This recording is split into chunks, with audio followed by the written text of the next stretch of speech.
Pot to plates நேர்களுக்கு வணக்கம்.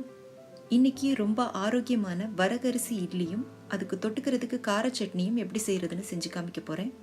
அதற்கு தேவையான பொருட்கள் என்னெல்லாம்னு பார்க்கலாம். அதுக்கு முன்னால் நம்ம சேனலை முதல் முறை பார்க்கிற நண்பர்கள் சப்ஸ்கிரைப் பண்ணிக்கோங்க.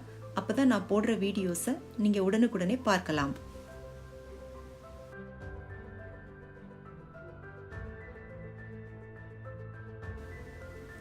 வரகரிசி மற்ற சிறுதானிய வகைகளின் அளவை விட கொஞ்சம் பெரியதாக இருக்கும், நிறமும் வெள்ளையாக இருக்கும்.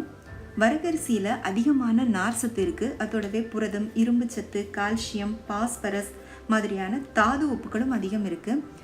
வரகரிசி சர்க்கரை நோயாளிகளுக்கு ஒரு வரப்பிரசாதம்னு சொல்லலாம். இது குழந்தைங்களுக்கு உடம்புல அதிகப்படியான நோய் எதிர்ப்பு சக்தியை தருது. மாதவிடாய் கோளாறு இருக்கிற பெண்கள் அதிகமாக வரகரிசி எடுத்துகிட்டு வந்தால் அதிலிருந்து விடுபடலாம். தங்களோட உடல் எடையை குறைக்க நினைக்கிறவங்களும் தொடர்ந்து வரகரிசி உபயோகிக்கலாம். வரகரிசியில் நிறைய உணவு வகைகள் பண்ணலாம். நான் இன்னைக்கு இட்லி எப்படி செய்கிறதுன்னு செஞ்சு காமிக்க போகிறேன். அதுக்கு 1 கப் வரகரிசி எடுத்து ஒரு பவுலில் போட்டுக்கோங்க. 1 கப் அளவுக்கு இட்லி அரிசியும் இதோட சேர்த்துக்கோங்க. 2 டேபிள் ஸ்பூன் ஜவ்வரிசி சேர்த்துக்கோங்க. ஜவ்வரிசி சேர்க்கறதுனால இட்லி ரொம்ப மிருதுவாகவும் வெள்ளை நிறமாகவும் கிடைக்கும். இப்போ வேறு ஒரு பவுலில் 1/2 கப் அளவுக்கு உளுந்து சேர்த்துக்கோங்க. 1/2 டீஸ்பூன் வெந்தயமும் சேர்த்துட்டு இதை நல்லா கழுவிட்டு ஒரு 4 மணி நேரம் இதை ஊற வச்சுக்கோங்க. 4 மணி நேரம் நல்லா ஊறினதுக்கப்புறமா முதல்ல உளுந்தை எடுத்து ஒரு மிக்சி ஜார்லேயோ அல்லது கிரைண்டர்லேயோ சேர்த்து நல்லா மிருதுவாக குறைவான அளவில் தண்ணி சேர்த்து நல்லா கட்டியாக அரைச்சி எடுத்துக்கோங்க. இப்போது அதே பவுலில் ஊறின அரிசியையும் சேர்த்து நல்லா அரைச்சி எடுத்துக்கோங்க. அரிசியை ரொம்ப மிருதுவாக அரைக்கக்கூடாது. நீங்கள் கையால் தொட்டு பார்த்தீங்கன்னா கொஞ்சம் கொரகொரப்பாக இருக்கணும், அந்த அளவுக்கு அரைச்சிக்கோங்க. இப்போ நாம் ஏற்கனவே அரைச்சி ரெடியாக எடுத்து வச்ச உளுந்து மாவை இந்த அரிசி மாவோடு சேர்த்து கைகளாலேயோ அல்லது ஒரு ஸ்பூனாலேயோ நல்லா கலந்து விட்டுக்கோங்க. இப்போ இதுக்கு தேவையான அளவுக்கு உப்பும் சேர்த்து கலந்துக்கோங்க. உப்பு சேர்த்து கலந்துட்டு ஒரு 8 மணி நேரத்துக்கு இதை அப்படியே புளிக்க விட்டுக்கோங்க. இப்போ கார சட்னி எப்படி செய்கிறதுன்னு பார்க்கலாம். ஒரு கடாயில் 2 டேபிள் ஸ்பூன் நல்லெண்ணெய் சேர்த்துட்டு அது சூடானதும் 1 டேபிள் ஸ்பூன் அளவுக்கு கடலைப்பருப்பு சேர்த்துக்கோங்க.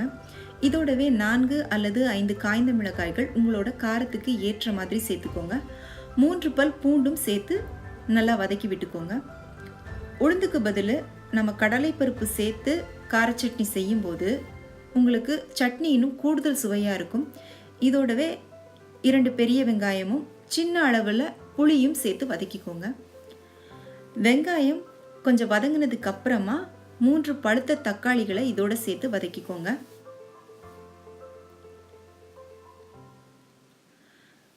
இப்போ இதுக்கு தேவையான அளவுக்கு உப்பு சேர்த்துக்கோங்க. உப்பு சேர்த்துட்டு இதை நல்லா கலந்துட்டு ஒரு மூடி போட்டு 2லிருந்து 3 நிமிஷம் இதை அப்படியே கொஞ்சம் வேக விட்டுக்கோங்க.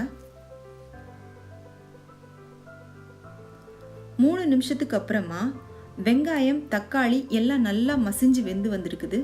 இப்போ இதோட கொஞ்சமாக மல்லி இலை சேர்த்து லைட்டாக சும்மா வதக்கி விட்டுட்டு அடுப்பை அணைச்சிடுங்க. அடுப்பை அணைச்சி இதை நல்லா ஆற விட்டுட்டு ஒரு மிக்சி ஜாரில் போட்டு சட்னியாக அரைச்சி எடுத்துக்கோங்க. இப்போ இந்த சட்னிக்கு நாம் தாளிச்சுக்கலாம். கடாயில் 1/2 டேபிள் ஸ்பூன் நல்லெண்ணெய் சேர்த்துக்கோங்க. இதோட 1/2 டீஸ்பூன் கடுகும் 1/2 டீஸ்பூன் உளுந்தும் சேர்த்து கடுகு வெடித்ததும் இதோட 2 காய்ந்த மிளகாய்கள் சேர்த்துக்கோங்க. கொஞ்சமாக பெருங்காயத்தூளும் சேர்த்துக்கோங்க. உங்ககிட்ட கருவேப்பிலை இருந்தால் அதையும் சேர்த்துக்கோங்க. இப்போ இதை சட்னியோட சேர்த்து நல்லா கலந்து விட்டுக்கோங்க. கார சட்னி தயாராகிடுச்சு. இப்போ இட்லி ரெடி பண்ணிக்கலாம். நம்ம ஏற்கனவே அரைச்சி வச்ச மாவு 8 மணி நேரத்துக்கு அப்புறமா நல்லா புளிச்சு பொங்கி வந்திருக்குது. இப்போ இதை இட்லி தட்டில் ஊற்றிக்கலாம். நான் ஏற்கனவே இட்லி பாத்திரத்தில் தண்ணி சேர்த்து இட்லி தட்டும் போட்டு அடுப்பில் ரெடியாக வச்சுருக்கேன். இப்போ இதில் இட்லி மாவு ஊற்றிக்கலாம். ஒரு சில இட்லி பாத்திரங்களுக்கு இந்த மாதிரி துணி போட்டு அவிக்க வேண்டிய தேவையில்லை. அந்த மாதிரி பாத்திரங்கள் உங்ககிட்ட இருந்துச்சுன்னா இட்லி தட்டில் எண்ணெய் தடவிட்டு இட்லி மாவு ஊற்றிக்கோங்க. இப்போ இதை ஒரு மூடி போட்டு ஒரு 7 நிமிஷத்துக்கு வேக விட்டுக்கலாம். இப்போ 7 நிமிஷத்துக்கு அப்புறமா நான் ஓப்பன் பண்ணியிருக்கேன். நீங்கள் பார்த்தீங்கன்னா நல்லா தெரியும் உங்களுக்கு இட்லி நல்லா உப்பி மேலே எழும்பி வந்து வெந்திருக்குது. இப்போ ஒரு கத்தியால் அதை குத்தி பார்த்தீங்கன்னா கத்தியில் எந்த மாவும் இல்லாமல் கிளியராக வந்துருந்துச்சுன்னா இட்லி வெந்துருச்சுன்னு அர்த்தம்.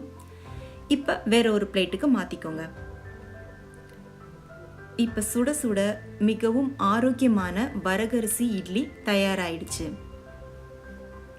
இது இந்த கார சட்னியோட ரொம்பவே அருமையாக இருக்கும். கண்டிப்பாக இதை உங்கள் வீட்டில் செஞ்சு பாருங்கள். செஞ்சு பார்த்துட்டு உங்களோட கருத்துக்களை எனக்கு சொல்லுங்கள். பிடிச்சிருந்தா உங்கள் ஃப்ரெண்ட்ஸுக்கும் ஷேர் பண்ணுங்கள், லைக் பண்ணுங்கள், சேனலுக்கு சப்ஸ்கிரைப் பண்ணுங்கள். நன்றி, வணக்கம்.